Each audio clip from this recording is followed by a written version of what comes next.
పదులు, వందలు, వేలు ఏంటిది అని అనుకుంటున్నారా?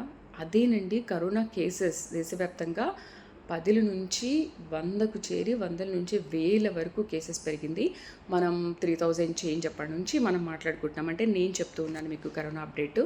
3000 చేంజ్, 4000, 5000 ఇప్పుడు 6000 వరకు దాటిపోయింది అనంటే కరోనా డేంజర్ బెల్స్ మోగిస్తుండడంతో దేశవ్యాప్తంగా అందరూ కూడా చాలా అలర్ట్ అయ్యారు.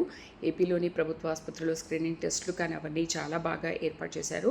అండ్ తెలంగాణలో కరోనా కొంచెం కేసెస్ తీవ్రత కొంచెం తక్కువగానే ఉంది. దేశవ్యాప్తంగా 1100 యాక్టివ్ కేసులు నమోదైతే దాదాపు 6000కు పైగా కేసెస్ నమోదయ్యాయి. అంటే మళ్ళీ మనకు పాత రోజులు గుర్తొస్తున్నాయి కదా. అమ్మో, చాలా భయం వేస్తుంది. అందుకని చాలా జాగ్రత్తగా ఉండండి. ఏమాత్రం దగ్గు, జలుబు, జ్వరం ఏమాత్రం వచ్చినా కూడా ఒకసారి స్క్రీనింగ్ టెస్ట్ చేయించుకోండి. నిజంగా ఒకవేళ కరోనా అయితే కనుక 5-6 డేస్ క్వారంటైన్లో ఉండి మీకు ఇచ్చిన మెడిసిన్స్ అంతకు ముందులానే సేమ్ జాగ్రత్తలు తీసుకుంటే సరిపోతుంది. ఎక్కడికి వెళ్ళకండి. Be alert.